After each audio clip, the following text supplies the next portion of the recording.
Bien, alors, on va poursuivre toujours dans le thème de penser le somatique, et particulièrement ce soir avec Gérard Brunet, que je ne vais pas présenter parce que tu es quand même assez connu, y compris sur le blog. Enfin, on sait que c'est un psychiatre polyvalent qui s'intéresse à beaucoup de choses et qui est toujours aussi passionnant quand il raconte ce dont il travaille. Alors, pour la notion de psychosomatique ou de penser le somatique à travers la psychosomatique, il faut savoir que la psychosomatique relationnelle, c'est une discipline ou une méthodologie qui privilégie l'unité et qui ne fait pas de distinction entre ce qui est somatique et ce qui est psychique, parce que c'est le concept de la relation qui est le concept fondateur, le concept originel, et qui consiste à penser que ce n'est pas ni la pulsion ni le langage, mais la relation qui est premier. C'est-à-dire les choses existent parce qu'elles sont en relation, elles sont en lien. Donc c'est le lien qui fait les choses, et c'est le lien qui défait les choses d'ailleurs. Mais chaque chose peut prendre sens à partir du moment où il est en relation. Et ça, on peut le considérer aussi bien pour la relation interhumaine ou la relation physico-somatique que sur la relation matérielle ou sur la relation qui concerne tout ce qui nous concerne, que ce soit l'oxygène, ou que ce soit la matière, ou que ce soit tout ça. C'est une histoire de multitude, je dirais, une diversification relationnelle qui fait que c'est la mise en relation qui crée la chose qui existe. Bon, ça, c'est un préalable absolument indispensable. Pourquoi ? Parce que ça nous permet de dire que le psychique, il est en relation, le somatique, il est en relation, le psychique et le somatique sont en relation, et tout ça est en relation avec le monde environnant. Donc c'est une pensée de la globalité. Alors ce qui est intéressant, c'est ton petit pitch avec lequel je vais commencer, parce que finalement tu poses une sorte de question, je vais le lire, il est très rapide. Si les champs où s'expriment ces deux pathologies apparaissent différents, cette différence se retrouve-t-elle dans leur nature avec la même évidence ? Point d'interrogation. On imagine volontiers la folie en cellule, mais voir la cellule en folie est moins intuitif. Dès lors, pourtant qu'on veut bien réfléchir au-delà de la seule clinique, se profilent des choses étranges. Alors, effectivement, pas si étrange pour la psychosomatique relationnelle, parce que, comme ça privilégie l'unité, ça veut dire que la relation, qu'elle s'adresse au psychique ou au somatique, elle engage l'un et l'autre. Ça veut dire que tu peux entraîner dans la difficulté relationnelle, tu peux entraîner le corps ou tu peux entraîner le soma dans la même difficulté relationnelle. Alors, je vais simplement terminer avec ce que j'avais proposé il y a quelques années, puisque j'avais fait un travail sur la temporalité, l'affect et le cancer, à propos du cancer du sein. C'est quelque chose qu'on a beaucoup étudié au CIPS, c'est-à-dire au Centre international de psychosomatique, et qui fait qu'on s'est aperçu, d'abord, que pour toute maladie, il y a toujours une situation relationnelle d'impasse. Et qu'au fond, quelle était l'impasse qui concernait, je dirais, en tout cas le cancer, en tout cas ce type de cancer particulièrement, on s'apercevait dans la clinique qu'il y avait des impasses dites concentriques, c'est-à-dire des impasses qui avaient la forme du cercle vicieux. Parce qu'il y a plusieurs formes d'impasses. Il peut y avoir le paradoxe, il peut y avoir la contradiction, il peut y avoir la répétition du même, il peut y avoir effectivement aussi le cercle vicieux. Le cercle vicieux, c'est quoi ? C'est l'idée que quand on a un problème, on va trouver une solution qui va devenir elle-même un problème. Par exemple, le type, il n'est pas bien, il prend de l'alcool, l'alcool, ça devient une solution qui devient un problème. Quand ces impasses qui deviennent comme ça, concentriques et de façon extrême, et où la personne n'a plus de solution, et elle est complètement dans une situation qu'elle ne peut ni modifier, ni transformer, il y a obligatoirement quelque chose du changement qui est absolument indispensable et qui fait que la cellule, c'est elle qui change et qui entraîne effectivement le changement. Alors ça, c'est très intéressant parce que aussi ce qui a été étudié, c'était le fait, quand on avait affaire à ces gens qui avaient enfin le diagnostic de cancer, la majorité de ces femmes, elles racontaient toujours que comment ça pouvait leur tomber dessus justement maintenant, alors qu'elles avaient réglé des tas de problèmes et que leur vie était devenue beaucoup plus agréable qu'autrefois, et là, elles se retrouvent avec un cancer qui lui tombe dessus. Alors, effectivement, on peut considérer que c'est la sortie de l'impasse. Alors, je rajouterai, pour compléter mon topo de la fois précédente que je n'avais pas terminé, sur cette notion d'impasse, parce que la psychosomatique relationnelle conçoit qu'au fond, la maladie somatique, et la maladie somatique réelle, hein, pas la conversion hystérique, pas celle qui est issue du conflit psychique, mais la maladie réelle est toujours liée à une situation d'impasse. Les impasses, il y a plusieurs façons de s'en sortir de l'impasse. Alors c'est là où c'est intéressant, parce que ça va faire un lien peut-être avec cette idée de psychose et cancer, et je ne sais pas si toi-même tu vas faire dans ton travail des corrélations entre la psychose et le cancer. Mais l'idée, c'est qu'il y a plusieurs façons. Soit, effectivement, on trouve la solution à travers la maladie somatique et on sort de l'impasse, soit, effectivement, on s'adapte à l'impasse, et en général, c'est souvent la dépression, parce que la vie devient aussi linéaire et aussi monotone, monocorde que la situation relationnelle d'impasse, et finalement, on va finir par avoir, je dirais, quelqu'un qui s'adapte à l'impasse et qui vit en fonction de cette impasse, en perdant toute capacité projective et en perdant toute sa subjectivité. Après, il y a une autre façon de pouvoir dépasser l'impasse. C'est ce qu'on trouve dans la psychose. C'est-à-dire que la psychose, il faut peut-être considérer simplement cette notion de pensée et cette notion de structure de pensée qui se modifie.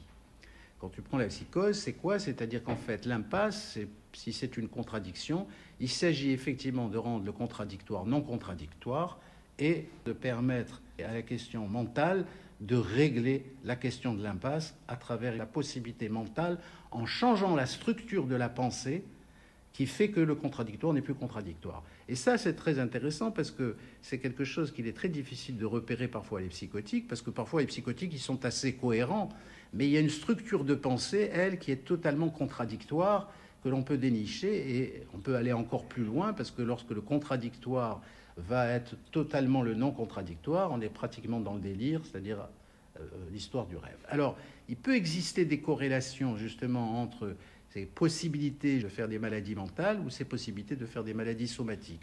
Seulement, c'est l'un ou l'autre. Alors, je terminerai définitivement là-dessus. C'est-à-dire que moi, je me rappelle de ma pratique d'interne au CHS, dans un CHS, je dirais, à l'époque, qui était un peu sur le mode asilaire, mais je me parle d'il y a très longtemps, dans la France profonde. Donc, on avait des patients qui étaient des gens qui vivaient là depuis 20 ans, 30 ans, 40 ans. Alors, on était appelés en tant qu'interne, mais jamais pour des problèmes somatiques. Pourtant, ces types, ils fumaient des gauloises, ils avaient les doigts jaunes, la bouche jaune, et jamais ni une bronchite, ni une grippe, ni une maladie somatique. On était appelés pour des états d'agitation ou des espèces de confusion, mais rien de tout ça. Donc, ce qui laisse entendre, et c'est ça qu'on va un petit peu voir, si tu as un peu orienté les choses vers ça, qui fait que, au fond, la maladie mentale, finalement, épargne de la maladie somatique. Donc, c'est ce que je mettais en évidence la fois précédente, avec cette idée que dans la psychose, elle est gouvernée essentiellement par la projection. Tant que la projection existe, il y a là la possibilité, effectivement, de transformer les situations et donc d'avoir accès à quelque chose plutôt de psychique. Si la projection cesse, on a accès plutôt à quelque chose de dépressif, ou alors on est effectivement dans la maladie réelle. Voilà, je voulais faire cette petite introduction parce que ça va te permettre aussi de savoir avec quelle oreille je vais t'écouter. Bon. Merci. Écoute, je te remercie. Donc tu as bien pointé que dès lors qu'on n'est plus dans une dynamique médicale, somaticienne pure, et qu'on est dans une dynamique plus globalisante, on a affaire à un espace relationnel. Bon.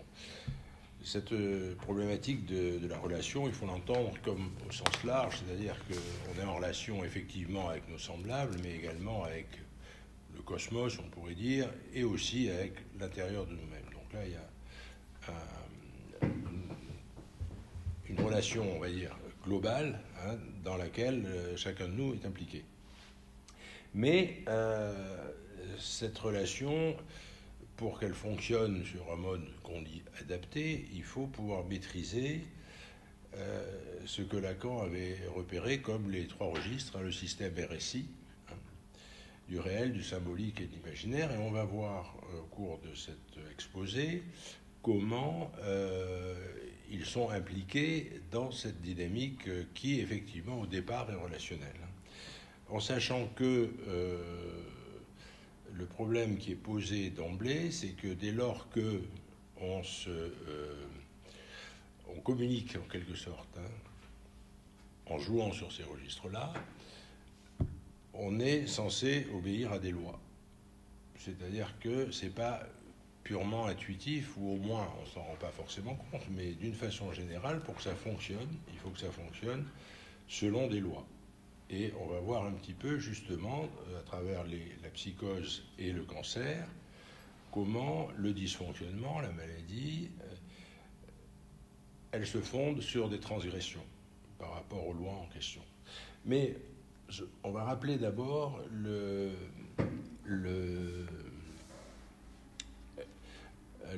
la théorie de ce système RSI, rapidement, pour fixer les idées, au moins au plan sémantique, pour que vous ne soyez pas largués. On va commencer par le réel. Alors, pour commencer par le réel, on va utiliser une phrase de Lacan qui est parfaitement démonstrative je dirais presque, de la réalité du réel. Il dit: le réel, c'est ce qui ne cesse pas de ne pas s'écrire. Alors ça, c'est important, parce qu'on pourrait dire le réel, c'est l'indicible, par exemple. Ce qui n'est pas faux, mais bon, ça sonne moins bien. Pourquoi ? Parce qu'il y a des éléments d'information qui sont perdus et que Lacan réintroduit dans cette phrase. Déjà, quand il écrit, le réel, c'est ce qui ne cesse pas de ne pas s'écrire. Donc déjà, le réel, ça existe. Déjà, il pose l'existence du réel. Ce qui ne cesse pas de ne pas s'écrire, ce qui ne cesse pas, ça veut dire qu'il y a un mouvement là-dedans. C'est-à-dire c'est quelque chose de dynamique, c'est pas quelque chose qui est posé, et ça, c'est mon verre.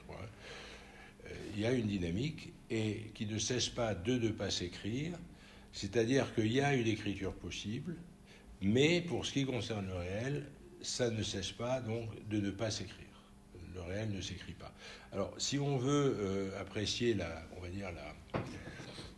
pertinence de la formulation au plan rhétorique, on pourrait dire des choses similaires en disant, par exemple, l'horizon, c'est qui ne cesse pas de ne pas s'atteindre, par exemple. Vous voyez, alors qu'on pourrait dire l'horizon, on l'atteint jamais.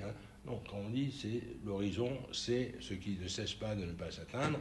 Et encore, Dieu, c'est ce qui ne cesse pas de ne pas se voir. Donc on voit bien que là, il y a une dynamique, c'est-à-dire qu'il y a un genre de flux permanent dans lequel on baigne, qui est actif et qui échappe.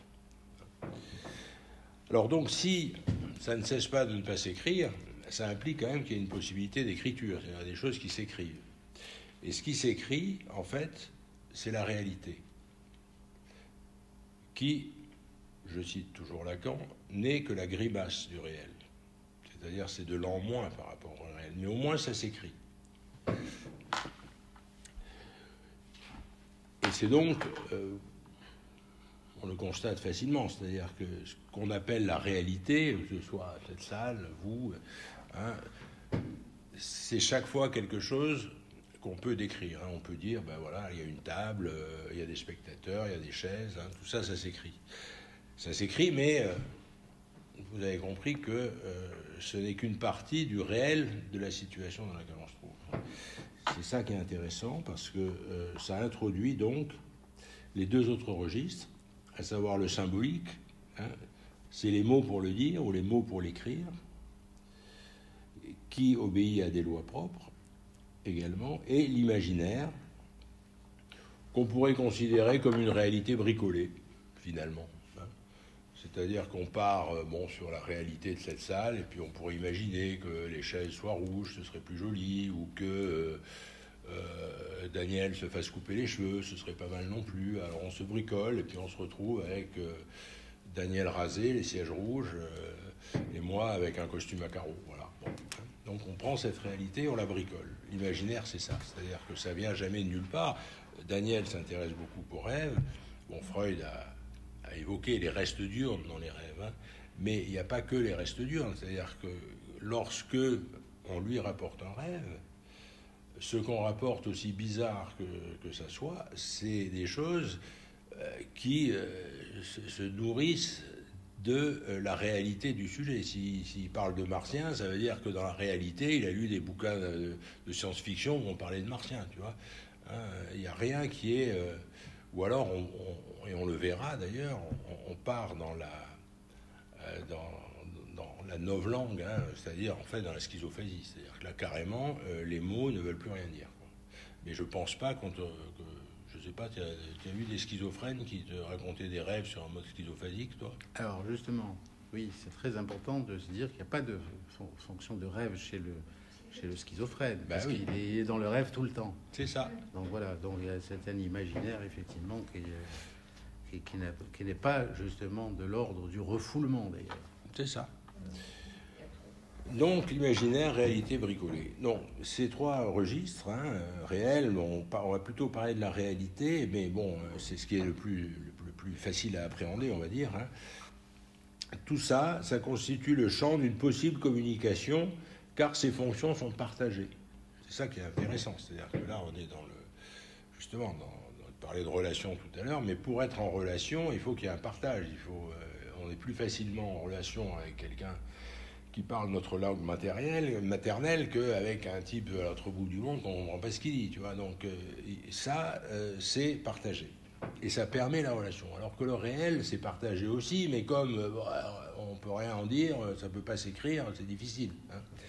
Là, on est à l'aise. Et on verra, la théorie dit que, justement, toute la spécificité humaine, c'est partant de cette affaire de réel indicible, on a pu le métaboliser en quelque sorte sous la forme de ces trois registres pour rendre les expériences transmissibles, pour rendre la communication possible, la relation possible, et c'est ce qui permet au fond à l'humanité d'avoir progressé, alors que le singe, il est comme il était il y a 10 000 ans, quoi.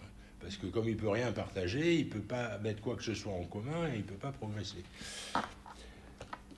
Mais dans ces champs sont régis par des lois, ce qui implique des interdits et une discipline des utilisateurs.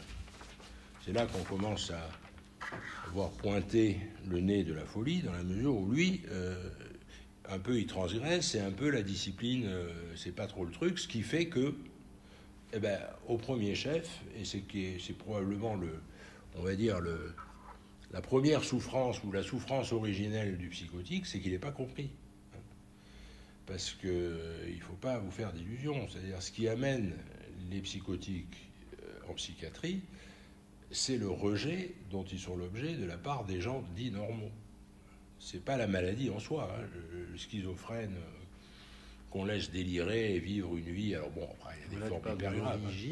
Tu parles de l'origine de la maladie? Non, je ne parle pas de l'origine de la maladie. Je parle de l'origine de la souffrance liée à la maladie. C'est-à-dire, c'est quand le schizophrène voit ou constate qu'à cause de sa maladie, qui intrinsèquement le fait pas tellement souffrir, d'ailleurs, le plus souvent les psychotiques, on les voit quand ils arrivent ici, ils sont pas contents d'être là, mais j'ai rien fait, pourquoi, je suis bien, tu vois, ils souffrent pas les mecs.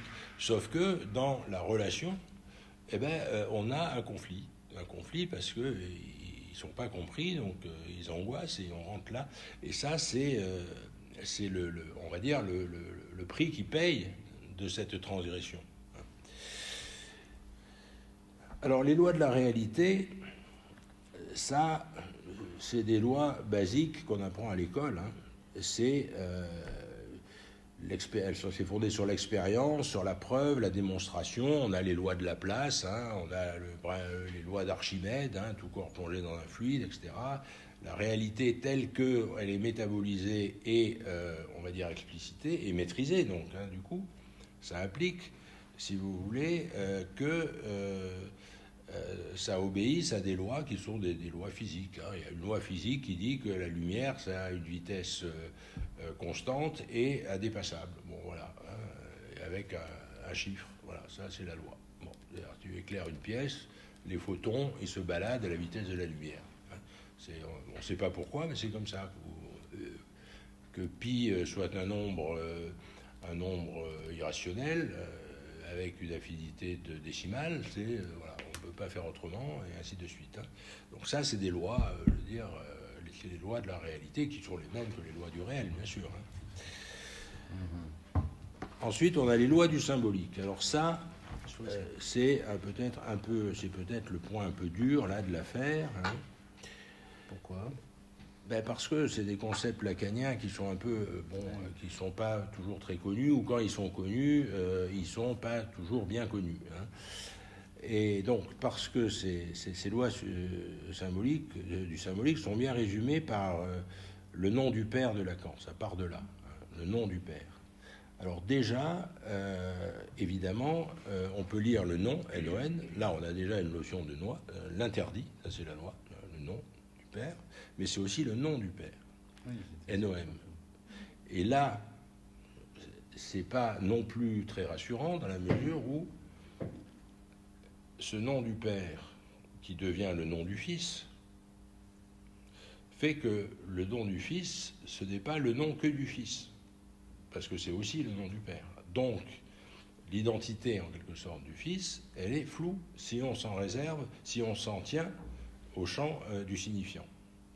C'est-à-dire que Siboni, ok, c'est Siboni, mais c'est pas que lui. Mais tu as oublié le prénom. Hein? Tu as oublié le prénom. Je ne l'ai pas oublié, je pensais pas utile de le préciser, mais c'est bien pour ça, et pour combler ce flou, qu'on a ajouté un prénom.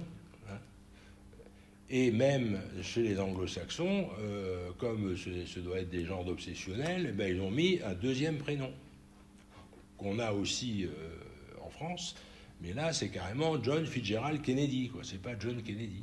Parce qu'il y a quand même pas mal de John Kennedy. Donc il y a ce flou, mais ce flou, il est important parce que c'est ce qui va donner du jeu au système. Hein, parce que sinon, ce serait plus un message qu'on produit, ce serait un code, comme le code de la route. Le code de la route, il est verrouillé. On peut pas dire je t'aime avec les panneaux du code de la route.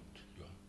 Alors que dans une phrase normale, il y a ce degré de liberté, en quelque sorte, hein, qui permet de mettre un peu d'huile dans les rouages, sauf qu'on va le voir, pour le psychotique, par contre, là, ça ne marche plus. Ensuite, ce qui est intéressé au premier lieu par cette loi du symbolique, c'est que c'est le sujet, parce que la loi du symbolique ne le fait s'insérer dans le discours ambiant que sous la forme du signifiant qui le représente. Le vrai sujet, lui, est barré. C'est-à-dire qu'en fait, dans le schéma lacanien, vous avez S au numérateur, S' au dénominateur, qui est le signifiant. Le tout, ça donne S1, c'est-à-dire le signifiant primordial, c'est-à-dire le sujet. Ouais. Donc, quand on s'exprime, quand on parle, on évoque sa subjectivité, mais malheureusement, par le signifiant, le signifié, lui, il est sous la barre, hein, il est coincé sous la barre, et donc le sujet est castré, c'est la castration symbolique, c'est-à-dire qu'il manque quelque chose, c'est-à-dire le signifiant, par rapport au signifié, c'est dans un rapport on va dire, on dit le mot tue l'objet. Hein. Comme je l'avais déjà dit, le mot tue l'objet, ça veut dire que dès lors que je vous ai parlé d'éléphant, je n'ai pas besoin d'en faire venir un sur place pour que vous voyez ce que ça signifie. Du coup, le vrai éléphant, lui, eh ben, le vrai éléphant, il est pas mort, mais qu'il soit là ou pas, on s'en fout, quoi. Il est comme mort, quoi. Il y a une dynamique quasi agressive, hein, que le psychotique peut mal vivre. Dans la psychose, c'est à ce niveau-là que ça merde. Bon, tu vois, alors ça, c'est un point important.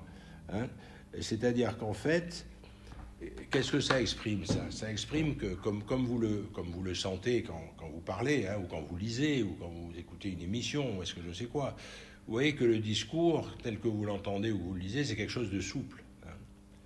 Et pour que ce soit souple, il faut effectivement qu'il y ait un degré de liberté qui est réalisé en quelque sorte par cette barre qui détache le signifiant du signifié, qui à partir de quelque chose qui soit très rigide, hein, représentez-vous la nécessité de raconter un voyage en Afrique, putain, il vous faudrait venir à des troupeaux d'éléphants, des fusils gros comme ça, des avions, des machins, pour que vous soyez compris, alors que là les mots suffisent, mais le problème c'est que les mots qui suffisent, c'est au fond un palersatz de la réalité des objets désignés, tu vois ce que je veux dire, hein.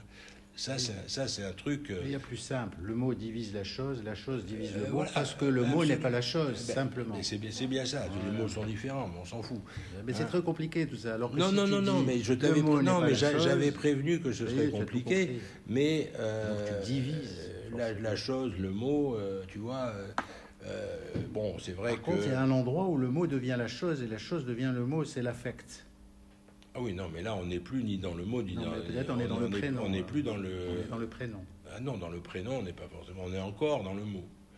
Maintenant, j'ai justement tout le problème de la subjectivité, hein, c'est que ce prénom-là, en tant que sujet, il peut être, on va dire, il peut exprimer des affects. J'ai mal ou j'ai de la peine, tu vois ce que je veux dire. Mais il n'empêche que... Alors, le nom du père, ça c'est sûr que à partir du moment où le système a fonctionné, il est bien évident que, si tu veux, la subjectivité, elle ne va pas être si floue que ça. C'est-à-dire que si toi, tu parles à quelqu'un, on ne va pas se demander si c'est toi qui parles ou si c'est ton père qui parle, tu vois, bien évidemment. Mais il n'empêche qu'il y a là une espèce d'entraînement dès qu'on apprend à parler, parce que parler, ça s'apprend, hein, on n'est pas avec le... Hein, et quand on apprend à parler, on se trouve à être obligé, si tu veux, de métaboliser ces ambiguïtés et qui vont permettre justement de rester souple, parce que sinon, si ça ne marche pas, on a par exemple la psychorigidité du paranoïaque. Paranoïaque, c'est noir ou blanc, tu vois, il n'y a pas de nuance parce que c'est pas souple, tu vois. Bon. Et juste une question par rapport au nom du père. Oui.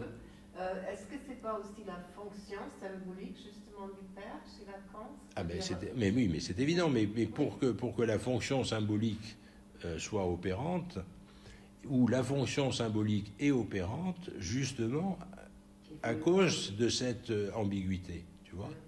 Parce que d'un côté, ça exprime on va dire, ça donne la subjectivité du locuteur, c'est-à-dire son nom, et d'un autre côté, ça donne le nom de l'interdit, tu vois.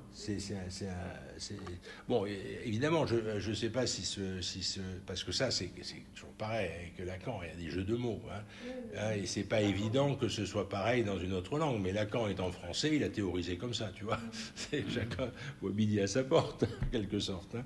Mais c'est intéressant parce que en fait, je pense, par exemple, je connais pas l'allemand, mais je pense que exprimer la même idée en allemand, ça aurait peut-être pas été une traduction littérale du texte lacanien, tu vois.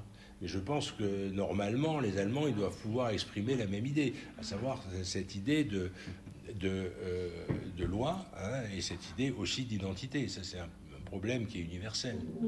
Avec Lacan qui est français et la langue française, ce qui sort, c'est ça, tu vois, c'est le nom du père.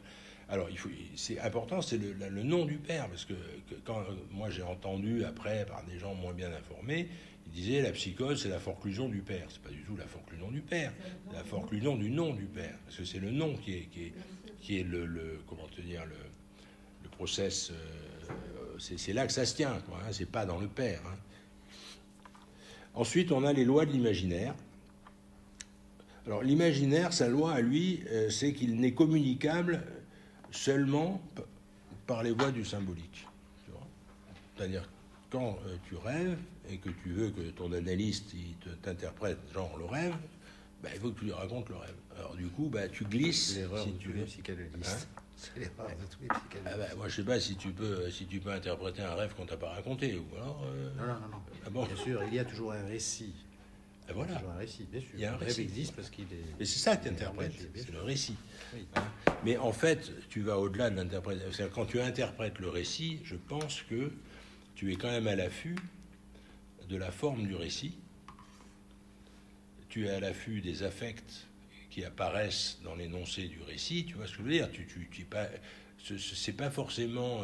je pense que ça te serait moins précis ou moins performant d'interpréter un rêve sur la lettre d'un patient que quand il te le raconte devant. Ce que je veux dire par là, c'est que si tu te mets à interpréter le rêve que sur le plan symbolique, tu te plantes. C'est ce que j'ai un peu montré avec l'histoire du rêve chez Freud. Attends, mais je veux dire, le rêve n'est pas que symbolique. Mais écoute, c'est pas... Rien au contraire, il est une projection qui est une fonction image du corps. Non, mais rien n'est que symbolique. Symbolique, c'est... Non, parce que tu avais l'air de dire qu'effectivement, le rêve, il est avant tout non, symbolique. Mais si tu veux... Si le récit existe, c'est parce qu'il est symbolique. Non, bon, je suis peut-être mal exprimé, mais je précise, c'est que pour que le rêve te soit accessible, il faut qu'il te soit décrit, si tu veux. Hein, voilà. Cela dit, là, ça passe effectivement dans le symbolique, mais ce qui est important, c'est ce que ça va susciter. Tu vois, c'est pas le discours en soi. Comme je te dis, si tu le lis, c'est moins bien. C'est, si tu veux, c'est comment te dire. Il y a un moment où, quand tu vas interpréter un rêve, tu vas être non pas en train de lire un texte à la con, mais tu vas être dans la confrontation de deux imaginaires, le tien et celui du patient. Tu vois, et c'est là que ça devient intéressant. C'est pas les mots. Les mots, de toute façon, il faut bien vous mettre dans la tête que les mots, c'est pas du tout, on va dire, privé, quoi. C'est-à-dire que les mots, c'est les mots de tout le monde. Et ce qui est privé, c'est non pas les mots en soi, mais c'est la façon dont ils sont concaténés dans une phrase. C'est-à-dire que la même description, par exemple, j'en sais rien, moi, d'une chaude journée d'été, tu prends 100 personnes, tu n'auras jamais le même texte. Et ce qui va marquer la subjectivité, c'est quand même ce qui t'intéresse quand tu interprètes un rêve, toi, la subjectivité. Hein. Non, c'est la relation. Oui, mais la relation, ça implique qu'il y ait une subjectivité, sinon tu as la relation avec le mur. On peut avoir des relations sans subjectivité. Et c'est ça, c'est que si tu veux... Non, mais tu peux avoir des gens qui n'ont pas de subjectivité. C'est-à-dire tu peux avoir vraiment des gens qui sont totalement dans le littéral, dans le langage littéral. Ah, mais ça, mais pour qui le mot est le mot. Mais ça, c'est le seul... C'est le seul, si tu veux, domaine dans lequel le psychotique peut être performant. C'est ce qu'on appelle le discours opératoire, ça, tu vois, c'est genre passe-moi le sel, tu vois. Le schizo complet, il peut te dire passe-moi le sel très correctement, il sait qu'il veut le sel, tu vois. Mais dès lors qu'il faut qu'il t'explique son enfance malheureuse, c'est fini, tu vois.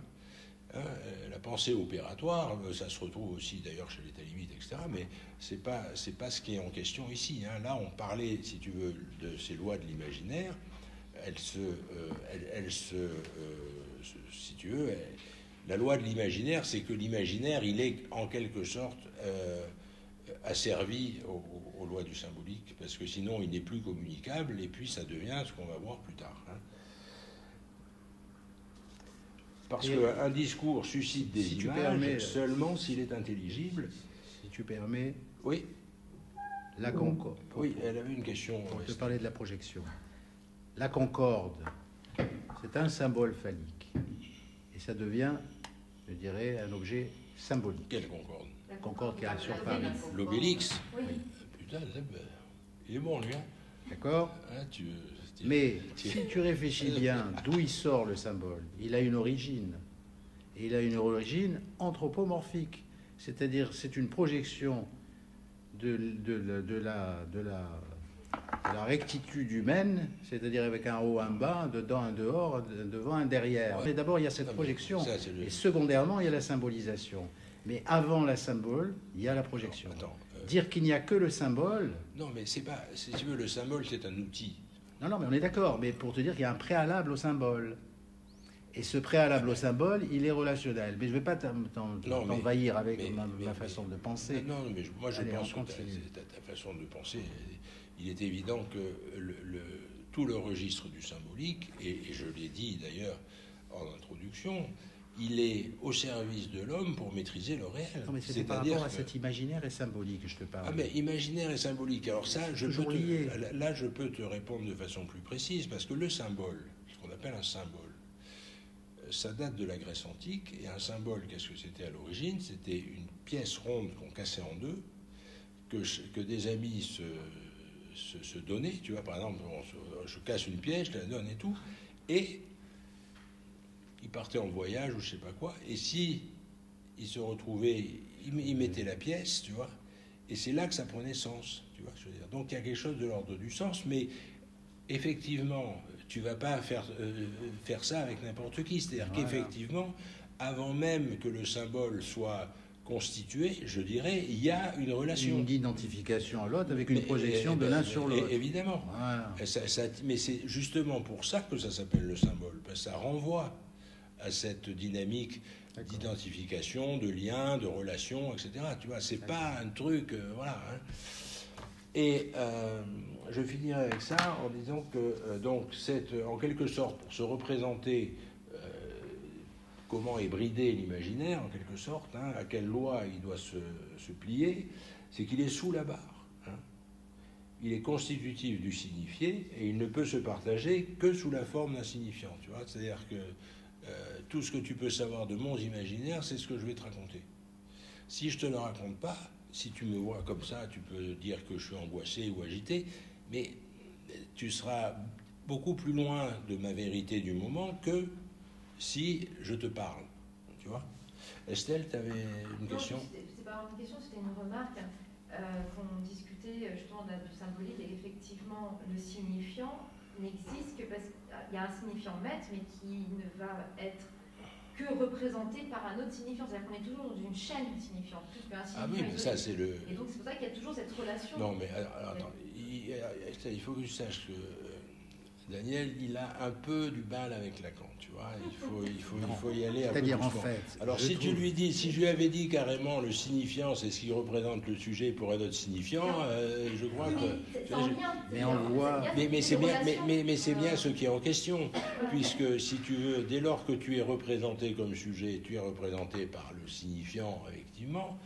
Mais forcément, tu vas t'adresser à un autre sujet parlant et tu vas te retrouver putain, avec le signifiant du dit sujet, tu vois, dans une relation éventuellement épistolaire, mais pas que. Tu vois, c'est sûr. Ça c'est sûr, mais c'est. Il fait vraiment la même chose, mais il y a effectivement toujours cette relation. Oui. Il y a pas de Voilà. Et c'est pour ça, je trouve que c'est une théorie bien trop compliquée, bien trop complexe, avec effectivement des jeux de mots qui nous perdent et qui nous ont mis finalement dans l'erreur. Je vais reprendre tout simplement une seule chose. Non, moi, depuis tout à l'heure, c'est vrai que là, il a raison, ça non, peut mais dépister. depuis tout à l'heure, je t'écoute. Et qu'est-ce que c'est mon écoute? C'est de faire l'effort de traduire par rapport à des choses qui existent. Alors, par exemple, quand tu parles de cette histoire du réel, pourquoi tu n'appelles pas l'organe le réel?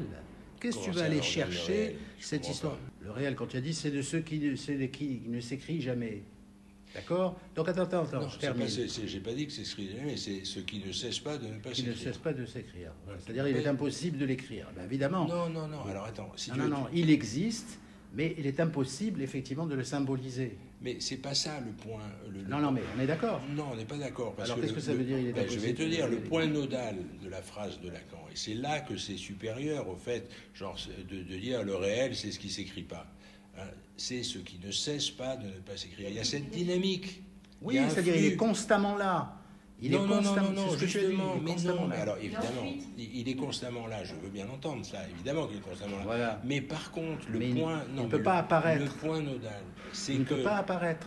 Mais il est apparu avant qu'on en parle. C'est pas la question. La question, c'est... Non, mais il ne peut pas apparaître pour l'individu, pour la conscience. Fais l'effort Non, mais je vais être d'accord avec toi. Non, mais fais l'effort de comprendre que ce qui est très important, c'est cette phrase, c'est ce qui ne cesse pas. Qu'est-ce que ça signifie ? Parce qu'il y a un mouvement, voilà. Tu comprends ? Oui. Alors que si tu dis c'est ce qui s'écrit pas, c'est figé. Mais bien sûr, mais un organe, ça a un mouvement, ça a une vie. Et jamais tu peux le rencontrer. Alors c'est là le piège. Mais quel organe ? De quel organe tu parles ? Je peux symboliser quelque chose que je vois, que je touche, que je sens, mais je ne peux pas symboliser mon poumon, je ne peux pas symboliser mon pancréas. Ce sont des choses qui sont en moi, mais qui sont totalement ignorées de moi. C'est ça le réel. Mais non, mais oui, non. Bien le viscère dont tu parles. Non, mais c'est pas la question. Colle ton truc, ne s'écrit pas, machin, au viscère, tu vas voir que ça répond. Colle ton truc à Dieu, tu vas voir que ça répond.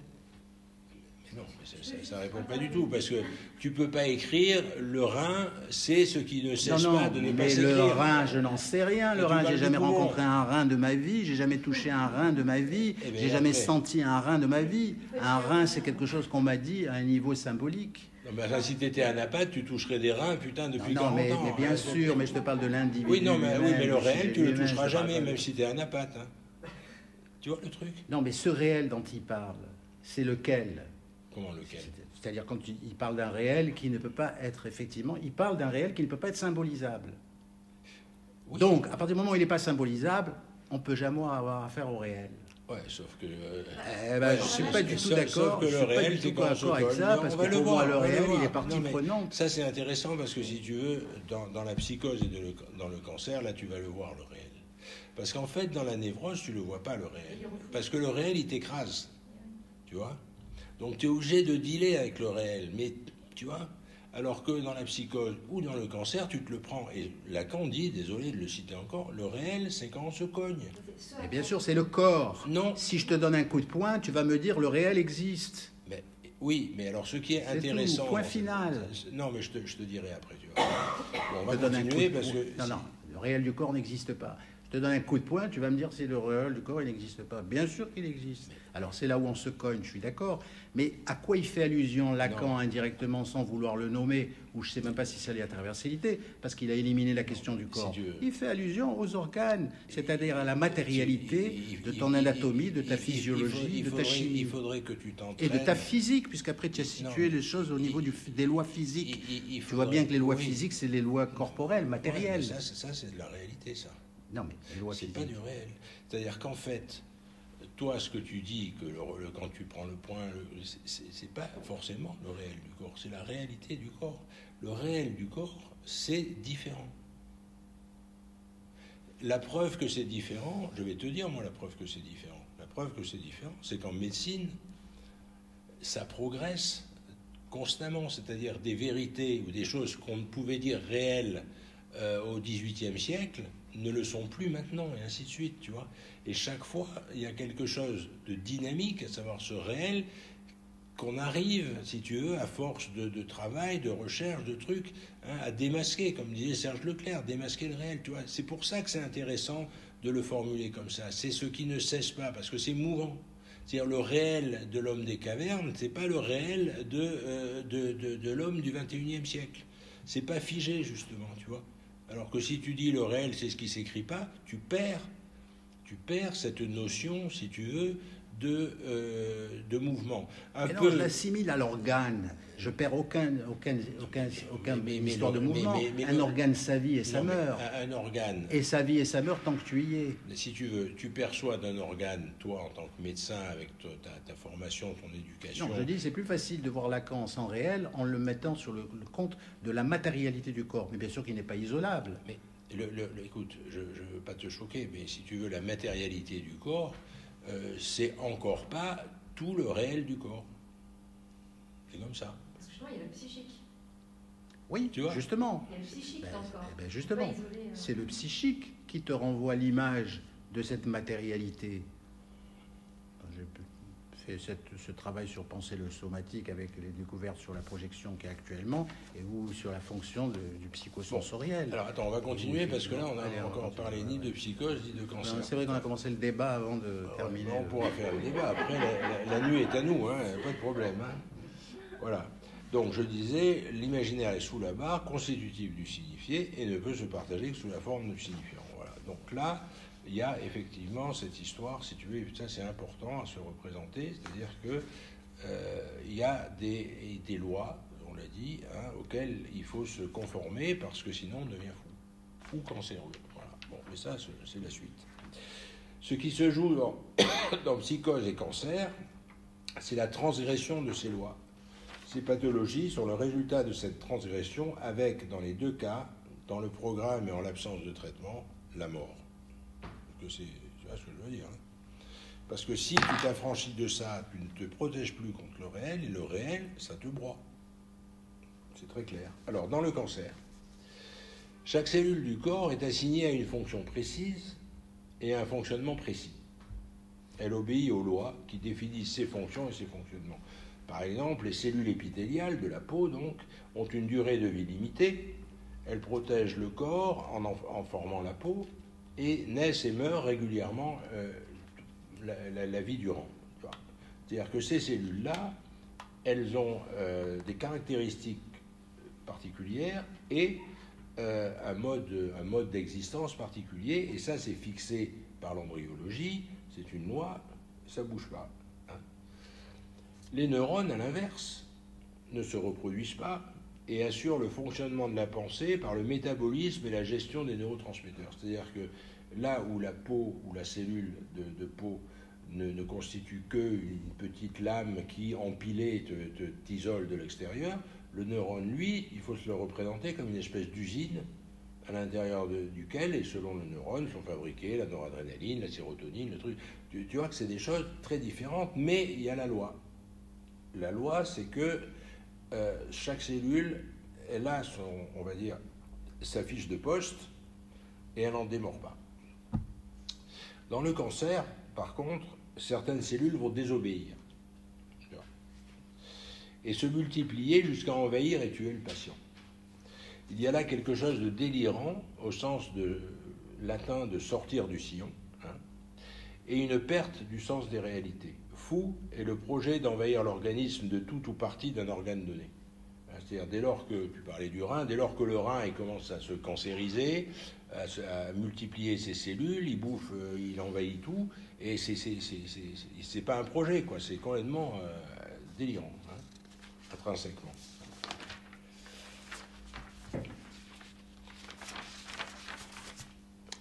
On a dans le cancer également l'absence de mentalisation de la pathologie. Alors ça, c'est important, à savoir que quand on parle avec un cancéreux, on a un discours opératoire, on ne relève que peu d'insights. Le sujet ne métacommunique pas sur son cancer. Tu vois, il est là dans sa souffrance, dans sa possible peur de la mort, etc. Alors ça, je te sens avec le doute, et tu as raison d'être avec le doute, parce que ça, c'est quelque chose qui, on va dire, se perçoit du premier abord. Bon, si tu vas voir des cancéreux dans un service de cancérologie, ils n'ont pas l'air très, tu vois, c'est pas des hystériques, les mecs. Une fois que la maladie est là. Par contre, on parle du cancéreux où la maladie est là.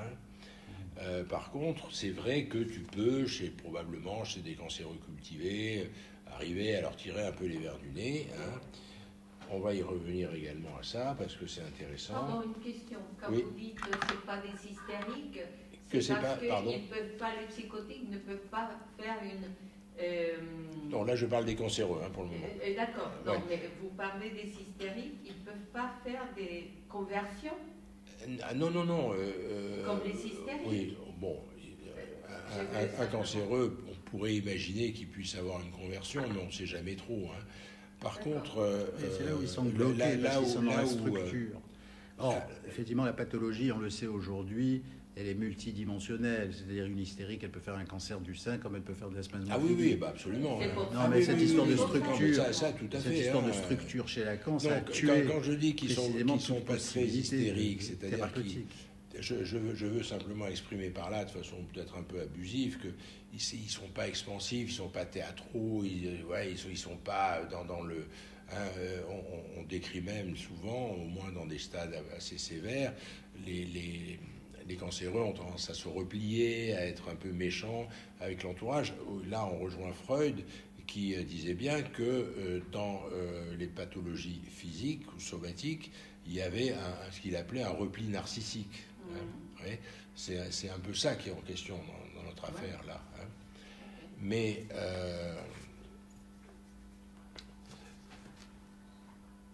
par contre, les affects sont bien présents. On perçoit bien chez le cancéreux la peine d'être malade, etc. Souvent, il y a des dépressions, la tristesse, l'anxiété, le repli. Ils sont classiquement retrouvés chez ces patients, avec parfois même des inversions de l'humeur, des espèces d'états, sinon maniaques, mais enfin voilà, ils sont là, je vais me battre jusqu'au bout, au niveau affectif, il se passe des choses, mais au niveau justement du symbolique, là on voit que ça induit un peu un déficit, et cette rareté symbolique est le signe que le réel est à l'œuvre, au-delà de la réalité de la pathologie. C'est ça le truc, tu vois. Le réel est à l'œuvre parce que justement il prend le pouvoir, et on rentre dans ce système où justement c'est ce qui ne peut pas s'écrire et qui ne peut pas se dire, tu vois. C'est le signe, c'est pour ça que je parlais. Le signe du réel dans le cancer, au-delà de la réalité du cancer, c'est le côté écrasant sur le sujet. On tombe malade parce qu'on ne peut pas symboliser. Voilà. Non, c'est ça. Non, mais non, mais... Désolée. Oui, mais je t'en prie. On va partir, j'avais tellement désolée, c'est fort intéressant. Je vais écouter la suite après. Et à bientôt. Et... Merci. Bye bye. Et donc, non, alors justement, on ne tombe pas malade parce qu'on ne peut pas symboliser. c'est pas ça le problème. Le problème, c'est que il y a un moment, et effectivement, où on tombe malade. Mais à ce moment-là, si tu veux, s'il faut, on symbolise très bien. C'est ce que tu disais. Quand ta patient dit, je comprends pas, tout allait bien et tout, j'ai eu le cancer, tu vois. Le problème, c'est que quand on est malade, à ce moment-là, il se passe des choses, on est en proie à des choses qui, justement, ne peuvent pas s'écrire parce que ces choses-là, c'est des choses de l'ordre du réel. C'est-à-dire, quand on a le cancer, on s'est mangé le réel. Il faut le savoir, au-delà de la réalité du cancer. Tu peux totalement ignorer ce que fout une cellule pancréatique dans ton pancréas. Ça, c'est inaccessible. C'est au même titre que Dieu ou au même titre que ton réel. Mais la cellule, je pense on va dire, un endocrinologue qui a un cancer du pancréas, moi, je peux te dire qu'il peut tout à fait imaginer les cellules de son pancréas qui se multiplient et compagnie. C'est pas le problème. C'est pas de ça dont je parle. Voilà, là, je suis devant toi, je peux faire un cancer du pancréas. Qui est au courant de ça? Personne. Évidemment. Voilà, au début. C'est ce qui ne peut pas s'écrire. Alors, cesse de ne pas s'écrire, je viens de te l'accorder, mais comme un organe qui reste vivant jusqu'à que tu meurs. Ce qui peut s'écrire, c'est la réalité. Tout ce à quoi tu peux accéder dans ton corps et que tu peux décrire comme un compte-rendu de radio ou quoi que ce soit, on est dans la réalité. Mais on n'est pas dans le réel, parce que le réel de ton corps, il dépasse en quelque sorte la réalité de ton corps. Tu as compris ? La réalité, elle est là, elle est imposée en tant qu'elle existe par rapport à un corps. Encore une fois, quand on disait je te donne un coup de poing... D'accord, mais où est le problème là ? Simplement qu'il serait complètement, je dirais, déroutant de ne pas nommer le réel en tant que le réel, ça fait référence aux viscères, à ton anatomie, à tes os, à cette matérialité comme cette table. On est bien d'accord. Mais alors, ce que tu décris effectivement, cette table, il va falloir que je dise table pour qu'elle devienne une réalité. Et là, je rentre dans la subjectivité, je rentre effectivement dans l'interprétation du réel et ainsi de suite. Mais il faut qu'elle soit là. C'est-à-dire... Cette table, elle est là avant que tu la désignes. Et qu'on va partir, elle va rester là, la table. C'est bien Lacan qui dit la chose existe parce qu'elle se nomme. Mais pour qu'elle se nomme, il faut qu'elle existe. Cette circularité de pensée, il ne l'a pas. Mais non, mais... y a pas, la chose existe parce qu'on la nomme. Ça, c'est la phrase clé, c'est le monde du symbolique. Non, mais, donc, effectivement, mais pour qu'elle existe, pour que je la nomme, il faut qu'elle existe. Oui, mais c'est pas la question. La question, c'est que c'est pas... si tu veux, si je te parle, moi, d'un éléphant, l'éléphant, il va exister parce que je l'ai nommé. Oui, mais il existe. Un mot. Non, mais ce que je veux dire, c'est que... Il va pas exister là, vraiment. Quand Lacan dit ça, il dit simplement que quand tu parles, tu vas parler de choses et ces choses-là vont exister pour le locuteur, même si elles ne sont pas dans la pièce. C'est tout ce qu'il dit. C'est tout ce qu'il dit. C'est ça le sujet. Non, mais il dit non, mais parce que c'est vrai que des fois il est compliqué. Non. Mais il ne faut pas croire qu'il est toujours compliqué. C'est pas pertinent. Ça, ce qui est pertinent, si tu veux, c'est de comprendre la fonction, si tu veux, de communication du langage, de façon pour que ça puisse fonctionner, ça obéit à des lois. Et c'est ces lois, si tu veux, que Lacan a théorisé, mais il a pompé ça sur Freud. Hein. Oui. Le sens d'un retour à Freud, c'est un retour au sens de Freud. Hein. Si je parle, c'est phonatoire. Hein. Freud, quand par exemple, il a analysé les signifiants, tu sais, à propos dans l'homme au loup, avec quand il a défini le concept de forclusion et compagnie, à travers justement l'interprétation de certains rêves, du loup, là, avec les oreilles qui renvoyaient aux jambes de sa mère quand elle se faisait niquer, qui était en V comme ça, etc. Non, parce qu'il a écrit Freud, ça, hein, on le sait, ça, hein, tu l'as lu, l'homme au loup. Bon. Niquer, on peut pas le mettre, là. Hein, on va mettre niquer, c'est dedans, on remet niquer, voilà, hein, c'est insignifiant. Hein, bon. Eh bien, tu vois bien qu'il pensait à ces choses-là, si tu veux, hein, Freud. Hein, Lacan, il n'a pas eu la science infuse. Bon, on va continuer le match. Oui. Alors, nous verrons. Alors, j'avais noté donc cette rareté symbolique est le signe que le réel est à l'œuvre au-delà de la réalité de la pathologie. Parce que tu vois, entre le réel du cancer et la réalité du cancer, tu vois, il y a un delta. Bon. Nous verrons avec un cas clinique que ce signe correspond qu'à un temps de la pathologie, celui où précisément le réel est rentré dans la danse. Les autres temps sont difficiles à objectiver parce que le fonctionnement prémorbide n'est que peu observé. souvent les patients n'ont jamais été malades. Tu vois, les mecs disent, ah, dans le cancer des poumons, ils vont crever dans 6 mois. Je comprends pas, docteur, j'ai jamais été malade. Tu vois. Et bon, alors évidemment, moi je sais pas si tu as été en situation éventuellement d'analyser un cancéreux. Comme je te disais tout à l'heure, je pense qu'il finit par avoir du matos, tu vois, par fournir du matos. Mais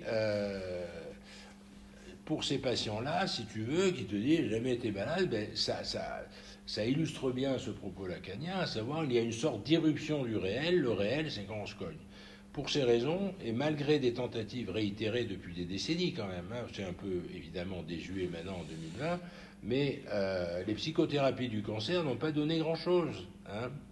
Ainsi d'ailleurs que les psychothérapies des psychoses, pour des raisons similaires. Pourquoi ? On a par exemple le cas de Grodek. Hein. Grodek, il est allé jusqu'à faire une clinique dédiée au traitement psychanalytique des cancéreux à Baden-Baden, après la Première Guerre mondiale, la Deuxième Guerre mondiale. Bon, ben, il a fait de choufa, il n'y a rien eu. Hein. Et Grodek, à l'origine, c'était un des élèves préférés de Freud, et il a viré dans la psychosomatique. Il a fait un bouquin qui s'appelle Le Livre du Ça, qui est une ordure. Hein, c'est-à-dire, c'est n'importe quoi. C'est-à-dire que tu bouffes des faillots, ça fait gonfler, c'est normal, parce que le faillot, c'est une graine, alors du coup, c'est genre que ça te fait un fantasme de grossesse. Enfin, tu pouvais plus avoir un bobo sans qu'il te fasse une putain de théorie. Oui, parce qu'il a gardé l'axe de l'hystérie, c'est-à-dire voilà. Refoulé, échec du refoulement, retour du refoulé, il a appliqué à la maladie réelle. Plus proche de nous, nous avons un compte-rendu sous la forme de Mars, qui est ce livre qui a été un peu connu dans les années 70, oui. Qui a été écrit par un certain Fritz Zorn, et qui décrivait la psychanalyse d'un leucémique.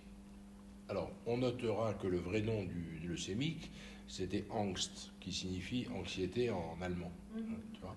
Et bon, évidemment, ben, le mec, il meurt, et il meurt avec, à la fin du livre, cette phrase que je trouve, moi, sublime, parce que ça montre bien, si tu veux, comment le réel t'écrase. Tu vois. Le mec, oui, il écrit la dernière phrase du bouquin, il n'est pas mort, évidemment, hein, parce que c'est une pseudo-biographie, en fait, hein, le truc. Mort. Hein, il est évidemment mort, mais il est mort après avoir terminé le livre, et la dernière phrase du livre, c'est « Je suis en état de guerre totale ». Magique. C'est vraiment là le... Oui, mais enfin, tout le livre, il a été, je dirais, une sorte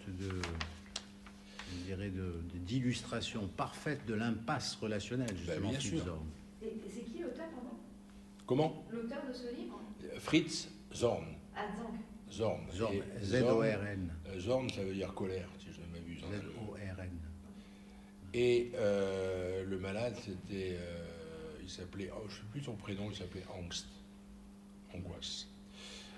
On peut toutefois observer sa propre vie, quoi. Une relation chronologique avec certains stresseurs, certains événements vitaux. Il n'y a pas de causalité démontrable cependant, mais il est possible, voire probable, qu'il y ait là un télescopage entre l'événement et l'imaginaire du sujet. On y reviendra. Alors ça, c'est la notion d'impasse. Tu vois. C'est ça, tu vois, c'est la notion d'impasse. C'est-à-dire que là, tu es une impasse et tu fais un cancer. On va y revenir.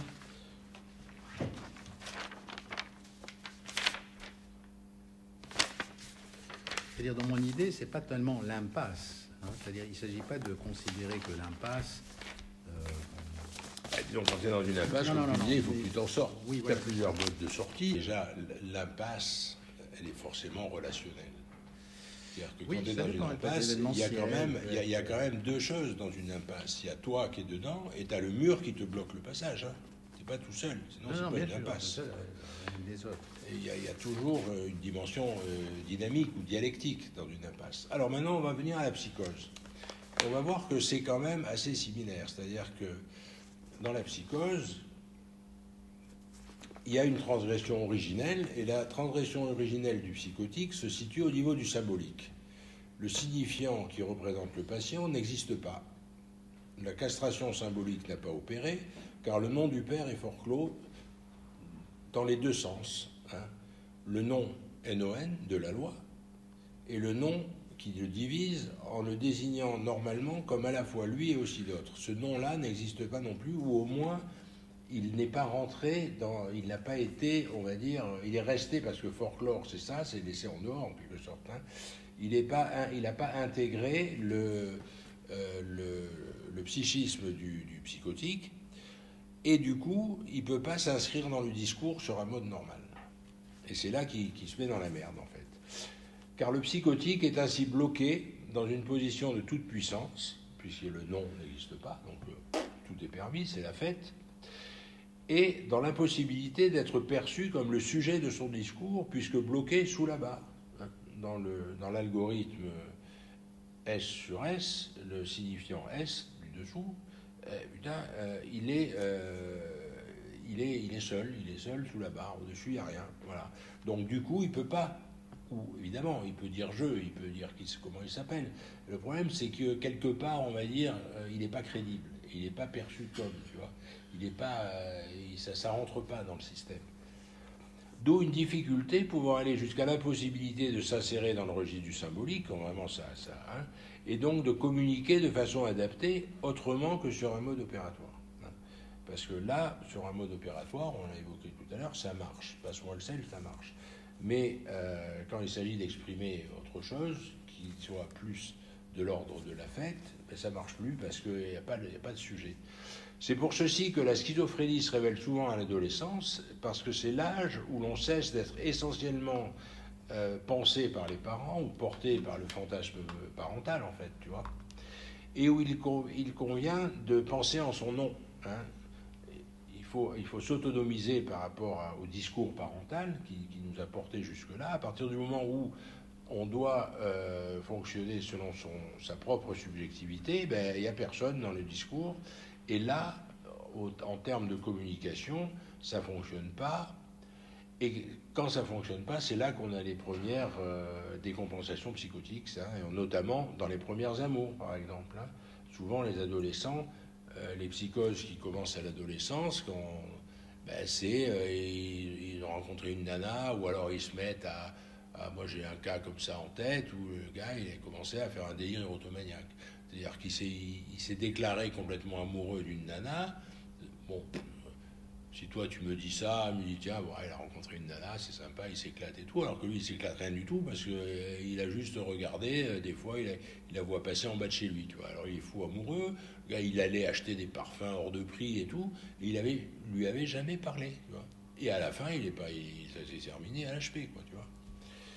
C'est ça le truc, parce que là, au moment où il s'agissait de dire je t'aime à quelqu'un, à la place du jeu, il n'y avait plus personne. Voilà, il était bouilli, il était coincé. Évidemment, l'imaginaire dans son ensemble est impacté. Il ne peut être mis à l'épreuve du symbolique comme champ partagé, ce qui permet le délire. Là, le nom NON, ça ne fonctionne pas non plus. Donc le mot n'est plus signifiant, mais le signifié lui-même qui colle à la réalité, ce qui permet à l'imaginaire de fonctionner comme une tumeur, reconstruisant une pseudo-réalité sans limite, comme Freud l'avait évoqué à propos du Cache-Révers. Là, il n'y a plus de limite. Là, c'est vraiment le pendant, le délire, c'est le pendant de la tumeur du cancéreux.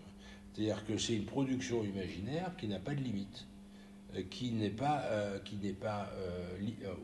régulée en quelque sorte par le partage que permet le symbolique. Tu vois, toi, par exemple, quand tu as ton rêveur qui te propose un rêve, même si, aux limites, si tu ne sais pas s'il a rêvé, pas rêvé, etc., tu vas lui renvoyer le fait qu'il a effectivement fait ce rêve, etc., tu vois. Alors que le fou, tu lui renvoies rien du tout. Mais lui, il n'y a plus de frein. Ou si tu essayes, il ne comprend pas. C'est quand tu dis, par exemple, à un mec à un délire érotomaniaque, vous n'allez sûrement pas pouvoir sortir avec la princesse de Monaco. Le gars, il dit, pourquoi ? Il n'y a pas de raison et tout. C'est la femme de ma vie. Tu n'arriveras à rien, quoi. Mais parce que il ne va pas être... si tu veux, les mots... parce qu'il y a les mots qui n'ont pas de sens pour lui quand il les prononce, ou quand il prononce le travers, et puis il y a la projection, t'en sortirais mieux. Tu t'en sortirais mieux avec la projection. Oui, mais enfin, la projection, j'ai le paranoïaque, c'est le voisin qui s'en sort pas aussi. Non, même si lui, il s'en sort bien. Non, mais si tu l'utilises comme outil de compréhension... Oui, alors, non, mais après, si on ne pas rentrer dans la clinique des délirants, les thèmes imaginaires, interprétatifs, etc., peu importe. L'idée, c'est que cette histoire-là, ça permet à l'imaginaire de fonctionner comme une tumeur, reconstruisant une pseudo-réalité. Comme le cancer, la malignité est variable entre le délire en secteur du paranoïaque, tu vois, et la généralisation galopante qui culmine dans la schizophasie. Voilà, carrément, c'est tellement... il y a une telle efflorescence imaginaire que ça peut même plus être verbalisé sur un mode compréhensible. Hein. Comme le cancer, la mort est au bout, hein, car on voit que le symbolique et l'imaginaire permettent en quelque sorte de gérer le réel, de lui faire contrepoids, sans cela le sujet est broyé. À n'être même pas dans la réalité, le psychotique non traité meurt par accident. Ça, c'est la réalité. Hein. Le psychotique non traité meurt par accident, par meurtre, par suicide ou simplement par incurie. Comme Germain Nouveau ou Kurt Gödel. Bon, Germain Nouveau, c'était un poète contemporain de Rimbaud, avec qui il était sorti d'ailleurs à un moment. Il était devenu fou et on l'a trouvé mort dans un bas-côté du côté de Brignoles, un hiver, parce qu'il ne s'alimentait plus et il est mort de faim, tu vois. Et Kurt Gödel, qui était un des matheux les plus célèbres du XXe siècle, hein, quand même, hein, Kurt Gödel, hein, qui avait fait un théorème d'incomplétude, qui était, bon, enfin, nous, on n'y comprend rien, mais enfin, bon, d'ailleurs, peu de gens qui peuvent comprendre ce théorème, mais ça, c'est une pierre fondamentale des maths modernes. Eh bien, ce Kurt Gödel, il avait un délire d'empoisonnement qui fait qu'il est mort de faim parce qu'il ne s'alimentait plus. Tu vois ? Il était à la fois emmitouflé parce qu'il avait toujours froid, alors il mettait des pullovers de ski en plein été. Il était quand même à Princeton avec Einstein, avec Oppenheimer, tout ça, tu vois.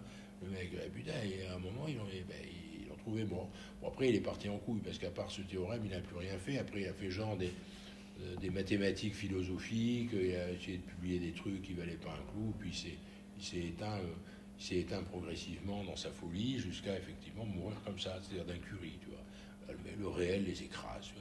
J'ai cité ces deux exemples parce que autant, bon, comment dire, le schizophrène qui se suicide, par exemple, bon, il y a un effet, il y a un moment où la réalité, enfin le réel le rattrape et le tue, tu vois. Mais tout le monde peut se suicider. Alors que le mec qui se laisse mourir de faim dans un délire d'empoisonnement, là, c'est vraiment spécifiquement psychotique, mais c'est quand même le réel qui le tue. Et comme le cancer, enfin, le traitement est difficile, hein, et aléatoire, les rechutes fréquentes dans la psychose, hein, et j'ajouterai la psychothérapie très peu performante. Ça, c'est sûr que c'est plus facile de psychothéraper un phobique que de psychothéraper un schizophrène.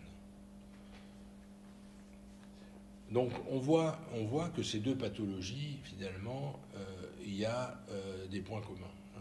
Il y a des transgressions de certaines lois, et il y a ce côté tumoral, je dirais, c'est-à-dire ce côté envahissant, ce côté où quelque chose dysfonctionne, croît et embellit, et jusqu'à bouffer tout le patient. Tu vois. Dans un cas, c'est une tumeur, dans l'autre cas, c'est un délire. Alors, je vais terminer par un cas clinique. Je vais vous reparler, je dis reparler parce que j'en ai parlé pas mal de Rimbaud, parce que lui, son cancer est parfaitement documenté. C'est-à-dire qu'on a la phase, on va dire, classique, c'est-à-dire la réalité de son cancer, hein, et on a, sur sa vie durant, des éléments qui permettent de réinsérer ce cancer dans son histoire personnelle. Donc, pour ceux qui ne sont pas au courant, le temps du cancer, dans son expression, de son expression dans la réalité, est le temps le plus classiquement observé avec une aveuglante clarté. Parce que quand on est dans le cancer actif, au moment où ça se déclenche, on ne voit plus que ça. Le gars, il faut l'opérer, il faut le traiter, il faut le chimiothéraper. Enfin, voilà, quelque part, on ne prend pas forcément le temps de s'interroger sur le pourquoi du comment, hein, dans cette dynamique unitaire, hein, qui est en question ici. Mais nous allons voir avec le cancer de Rimbaud que ce n'est pas si simple. On sait qu'il est mort en novembre 1891 d'un ostéosarcome du fémur droit, dont les premiers symptômes se sont manifestés en février 1890 en Afrique, à Harare. Rapatrié en mai, il est amputé à Marseille en juin, passe l'été en famille à Roche, et il rechute fin août. Là, il retourne à Marseille où il meurt donc le 10 novembre 1891. C'est la réalité du cancer de Rimbaud, ça. Mais bien avant, au niveau imaginaire et symbolique, on trouve des choses étonnantes. On trouve des choses étonnantes parce que, évidemment, Rimbaud, c'était pas n'importe qui, c'était un poète, donc il a laissé des poèmes, il a laissé des écrits qui ont été religieusement colligés par ses admirateurs, etc., etc. Donc on a un matériel. Et dans ce matériel, qu'est-ce qu'on trouve? On trouve qu'il avait écrit à 16 ans, en août 71, il avait écrit Le bateau ivre. Et les deux derniers vers du bateau ivre sont les suivants. Oh, que ma quille éclate, oh, que j'aille à la mer. Alors là, au niveau du signifiant, pardonne-moi, au niveau du mot, si tu préfères, c'est magique, parce que la quille, en argot, c'est la jambe. La jambe qui éclate, parce qu'un ostéosarcome du fémur, ça t'éclate le fémur, anatomiquement. Oh, que j'aille à la mer. Et là, il faut savoir que il a effectivement été rapatrié par mer et il est arrivé chez sa mère. C'est-à-dire que à la réception à Marseille, il y avait sa sœur et sa mère. Oh, que ma quille éclate, oh, que j'aille à la mer. Bon, ça peut être un hasard. Le problème, c'est que Lacan, il disait que ce qui fait sens, c'est pas ce en quoi ça consiste, c'est ce en quoi ça insiste. C'est pour ça que, moi, évidemment, je connais bien l'œuvre de Rimbaud, j'ai un peu exploré tout ça, et il y a certains poèmes où il écrit « J'ai mon fémur, que depuis 40 ans je bistourne, le juste resté droit sur ses hanches solides,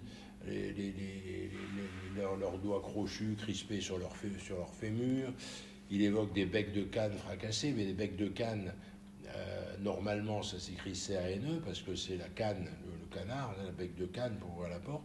Là, c'est écrit avec 2 N.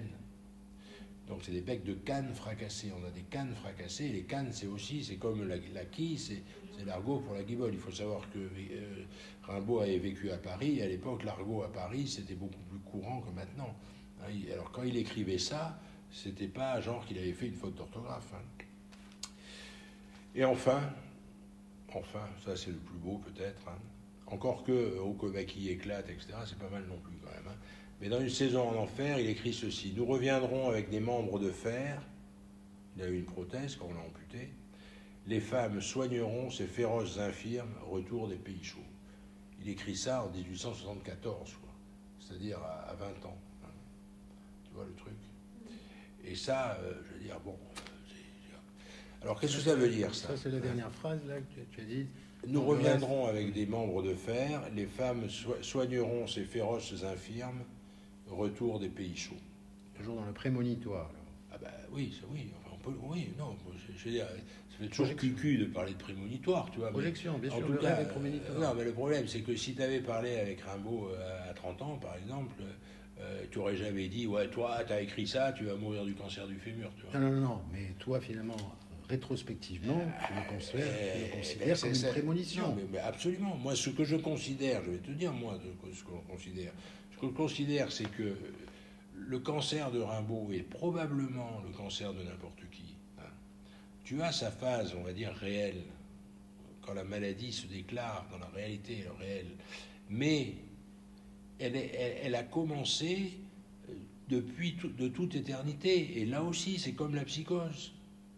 Le paranoïaque qui décompense à 50 ans, comme souvent, parce que c'est une psychose tardive, mais il est né paranoïaque. Sauf que ça ne se voyait pas. Et il a pu faire sa vie. Sauf que dans le premier passage de Rimbaud que tu avais fait, on avait bien compris que la question de son autonomie était totalement barrée par la relation qu'il avait avec sa mère. Pourquoi tu ne me laisses pas finir ? Non, mais pour te dire que c'est une projection, encore une fois. Mais ça n'a rien à voir ni avec une forclusion, ni avec une castration. Parce que tu vois, la phrase d'après, il faut également convoquer l'imaginaire maternel. Tu as anticipé.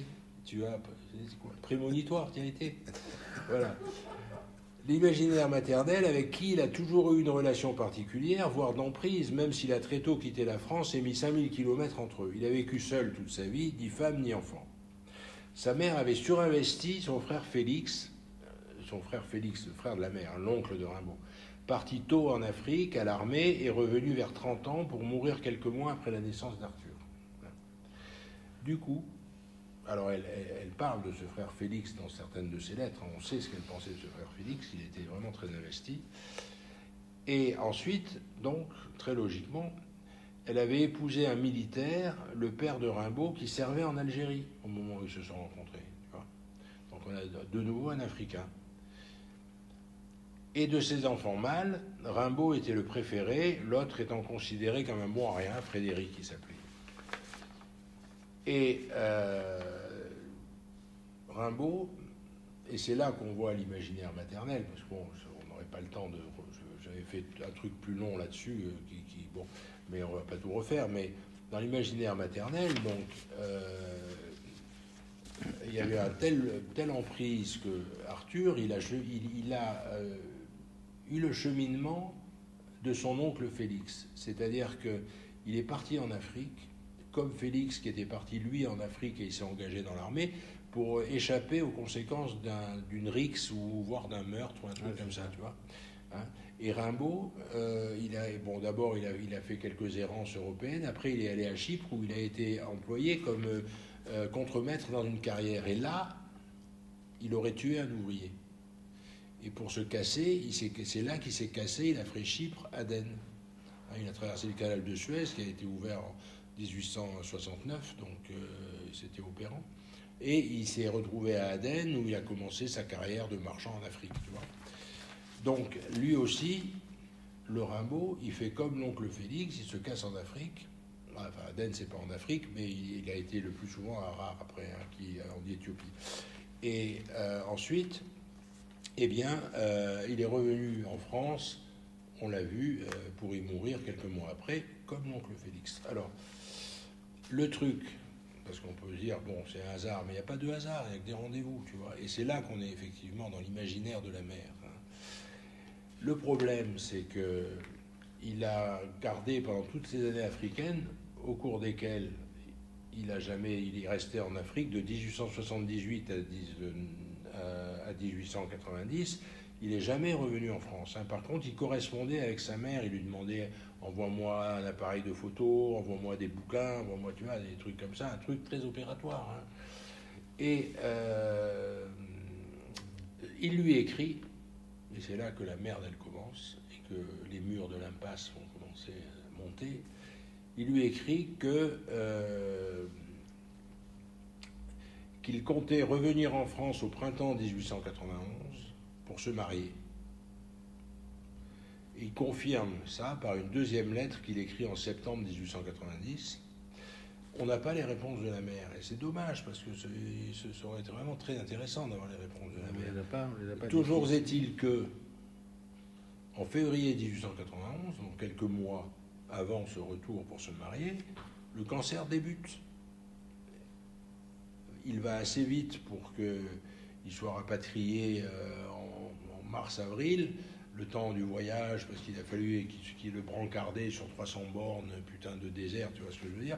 Et il arrive finalement en juin, on l'a vu, à Marseille, pour rentrer. Enfin, inutile de te dire que le mariage au printemps, il était tombé à l'eau. Alors, là, il faut calculer l'imaginaire de la mère, quoi. Son fils à lui, son fils chéri, tu vois, les mères juives, putain, mon fils à moi, avec une autre femme, pas possible, hein, pas possible. La mère qui était objectivement paranoïaque et tyrannique, ce qui est presque un pléonasme, hein, ne pouvait permettre cette trahison. L'imaginaire de la mère se télescopant avec celui du fils, qui lui se voyait marier, la famille, les enfants, hein, ce dernier ne pouvait que se cogner au réel et accomplir le fatum prescrit par maman. Après 10 ans d'exil, comme Félix, Arthur reviendra au bercail pour mourir. On l'a vu, c'était écrit. Nous reviendrons avec des membres de fer, etc. Alors, Dieu, le cancer, c'est ça. Hein. C'est-à-dire qu'en fait, on a vu que dans les mécanismes transgressifs, etc., hein, de la mise en acte, si tu veux, du cancer, c'est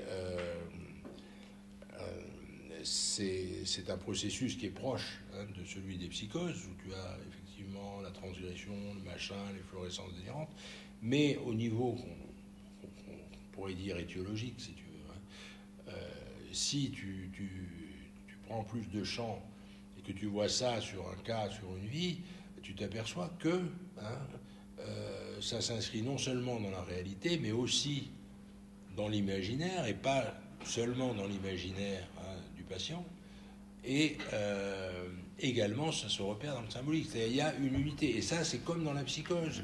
La psychose c'est plus facile parce que nous on est psychiatres, hein. Donc du coup on voit un psychotique, voilà, l'enfance, le machin, bref, tu vas. Donc tu peux repérer comment, si tu veux, on décrit les mères de psychotiques, etc. Mais tu remarqueras que la mère de Rimbaud, hein, elle avait les caractéristiques de ce qu'on appelle un peu grossièrement une mère de psychotique, tu vas être là, de machin, tu vois, bon. Alors après, je vais conclure avec un autre cas clinique qui m'a touché de près, puisqu'il a touché... Non, mais là, pour revenir tout simplement, l'impasse relationnelle, elle est évidente. Eh ben voilà. Je te quitte, c'est pas possible. Je te quitte pas, c'est pas possible. Et voilà. Voilà, il est coincé. Et c'est baisé. Mais c'est pas l'impasse qui crée le cancer. C'est le fait de rester dans une situation d'impasse qui entraîne précisément le corps dans la même difficulté à pouvoir être autonome ou indépendant ou fonctionner. Ouais, mais tu sais, c'est très important. L'impasse que non, mais que c'est tu très l'as important. définie, c'est pas. Laisse parler 2 secondes. Il faut un peu de temps pour que tu vois que le machin. C'est ça qui est important, c'est que de t'apercevoir que les gens qui restent dans une impasse comme ça, alors il a ou la solution de sortir de l'impasse par la maladie, ou alors qu'est-ce qu'il ferait pour devenir psychotique? C'est que cette idée de je quitte et je quitte pas soit finalement mise sur le même plan et qu'il s'arrange avec cette contradiction pour pouvoir la dépasser. Et là, il va y avoir une modification de la structure de la pensée. Tu as tout à fait raison. Parce que chez la psychose, c'est surtout la pensée. Mais non, mais on est bien d'accord, mais tu sais quand même qu'on ne devient pas psychotique. Hein. Tu ne vas pas devenir psychotique à 40 ans pour te sortir d'une impasse. Hein. Parce que pour être psychotique... Et là, la nature ou la structure, si vous voulez pas utiliser le terme de structure, psychotique, elle est dans... Oui, c'est-à-dire que... Non, mais c'est... D'accord, mais elle est à l'origine, comme tu disais... Attends, tu me laisses parler. Elle est à l'origine, comme tu disais, de sa relation dès le départ. Quand tu parlais tout à l'heure du contradictoire, et que tu disais que quand tu as affaire... finalement au psychotique, tu as affaire au contradictoire. Mais c'est bien ce contradictoire qui l'a amené, je dirais, à être incompris et à être dans cette difficulté, effectivement, de relationner. Mais si tu veux, tu as dit l'histoire des injonctions paradoxales. C'est toute l'école de Palo Alto. Tu as observé, on observe tous, des décompensations psychotiques. Ça veut dire que s'il y a décompensation, c'est qu'avant il y avait compensation, et ça veut dire que la psychose, elle était préexistante. Non, moi c'est pas du tout mon point de vue. Je regrette, c'est pas du tout mon point de vue.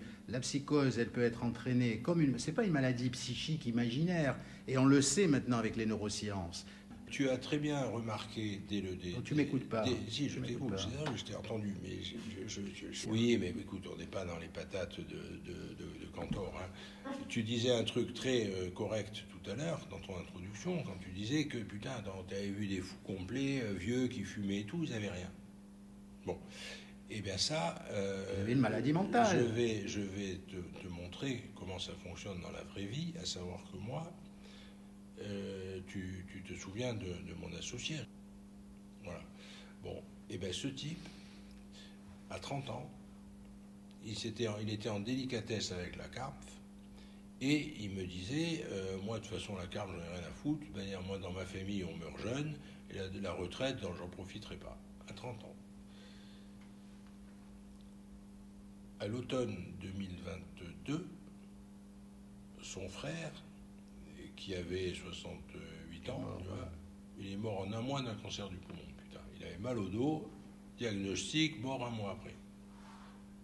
La mère meurt en décembre de démence, qui n'avait rien à voir. Richard, en février, diagnostic de glioblastome, mort en août. Il est prémonitoire aussi. Comme tout le monde. Hein. Voilà. Mais pourquoi il est prémonitoire? Parce qu'il a cette forme. Tu as tort de m'avoir interrompu, parce que j'ai le meilleur pour la fin. Alors la fratrie, ils étaient 3. Eh bien, il y en a un qui a largement plus que 70 ans, qui n'a pas le moindre cancer, mais... qui est malade mental. Voilà. Il est psychotique. On est d'accord. Compris? Mais ça veut dire effectivement... Donc, en bon malade mental et en bon psychotique, il n'a pas pu, si tu veux, souffrir du fatum familial. Absolument. Il n'a pas pu souffrir de ce discours familial où les hommes, ils meurent avant 70 ans. T'as compris? compris. Mais il fallait qu'il soit fou, sinon il serait mort.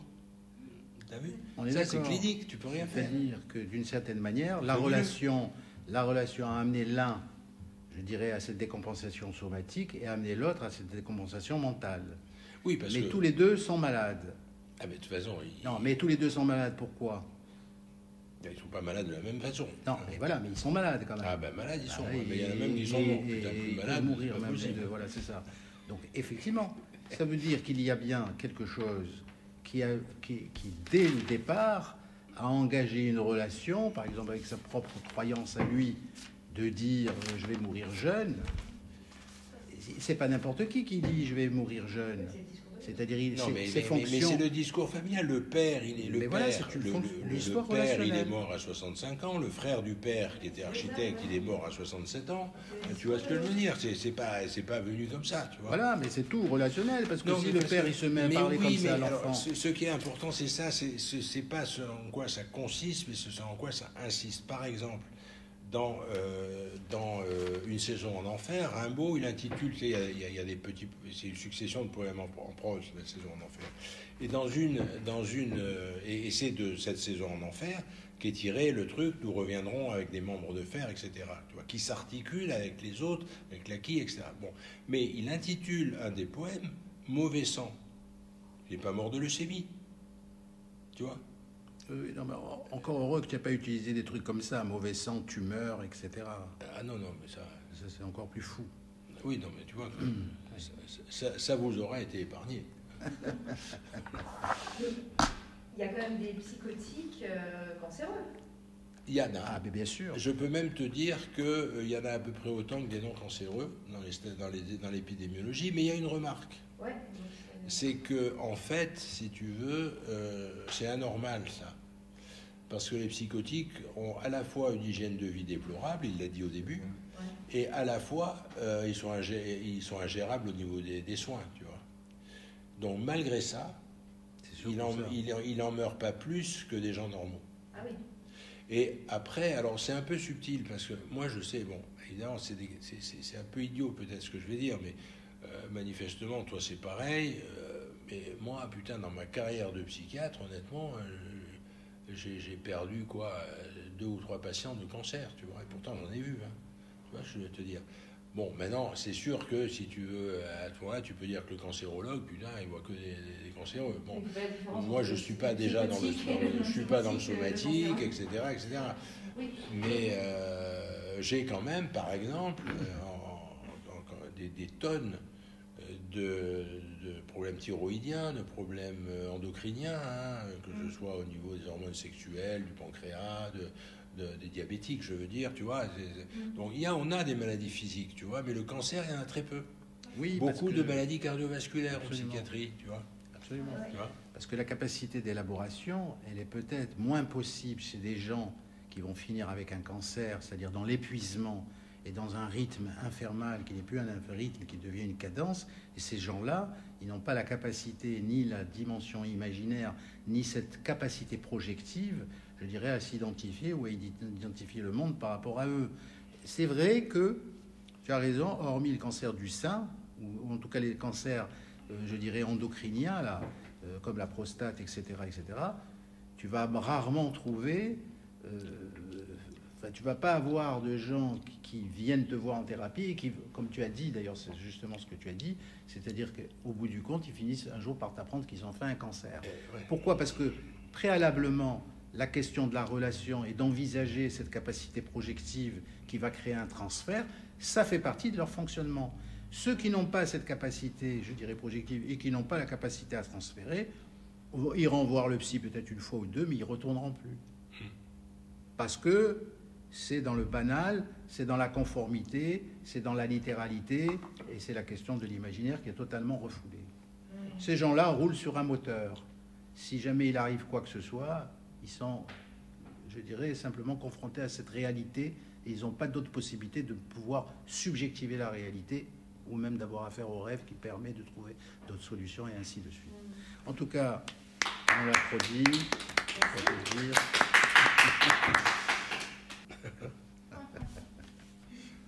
Alors, s'il y a des questions, allez-y. Remarquez, on les a fait au fur et à mesure. Hein.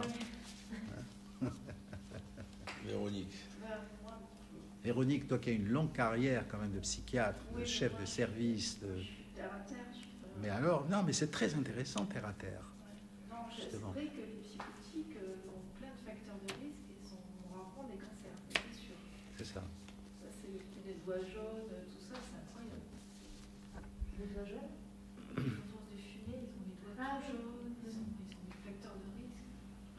Oui, c'est pour ça que c'est intéressant de voir les corrélations surtout. C'est pas qu'il y a des relations formelles, mais il y a des corrélations entre la possibilité d'accéder à un imaginaire et cette idée de pouvoir tomber malade si on ne l'a pas ou si il est totalement refoulé ou blindé. Et là, c'est vrai que c'est pas le cas de psychiatrie, parce que là, il n'y a que les gens qui sont ou dans la dépression, c'est-à-dire, ou alors effectivement dans le délire ou dans la psychose. À l'hôpital, j'imagine. L'année dernière, Gérard, celui que vous connaissez, un cancer du poumon. Ah oui, il faut lui se faire Mais en calmer. fait, quand on lui a annoncé qu'il avait un cancer du poumon, parce qu'on a quand même tenté des traitements, tout ça, il a dit non, mais je ne les fais pas parce que je suis mortel. Immortel. Ah oui, mais bien. Ah non, mais ça c'est un autre alors. Parce que Bien moi, je ça. pensais à celui qui avait été au Il Val peut durer. d'Irène. Il a duré d'ailleurs. Ah non. Il a duré. Il a duré quand même, Oui. mais il est mort sans stress. Ouais, ouais. Il disait non, mais je suis mortel, c'est pas la peine. Ah oui, c'est ce vieux là, oui, oui. Oui, Ouais, il qui voulait se était- faire soigner quand même ou pas? Non, Non, il du voulait coup, pas. il avait On a besoin. tenté des chimios, des trucs. Il voulait pas. Il voulait pas. Il disait non, faites-y pas, c'est sympa, mais je suis mortel. Alors du coup, on disait c'est bien parce qu'il a aucune souffrance. Oui, non, ça c'est magnifique. Mais moi, je le voyais avec la psychiatrie de liaison. J'ai beaucoup travaillé dans la psychiatrie de liaison, donc j'étais appelé dans les services de médecine organique, tous les services en fait, à l'Archer et ainsi de suite. Et on pouvait s'apercevoir aussi d'une chose quand on suivait les patients et qu'on essayait d'aller les voir de temps en temps, etc. Il y avait ceux à qui il n'y avait plus aucune possibilité, aucune issue et auxquels le médecin pouvait le déclarer en disant voilà, on n'a plus d'armes, on n'a plus de moyens, il faut rentrer à la maison et faire avec ce qui est. Mais là, si on vous donne plus de médicaments, ça va aller encore plus mal. Ceux-là, ils mouraient immédiatement. Et ceux à qui on disait oui, mais on a un protocole qu'on va tenter de faire, il faut qu'on attende, on va mettre en place ça, on va voir avec ça, etc. Ceux-là, ils duraient effectivement longtemps. Donc, ce qui montre que la projection est facteur de pouvoir comme ça trouver des solutions et de pouvoir résister à la finitude en quelque sorte. Et ça, c'est très vrai.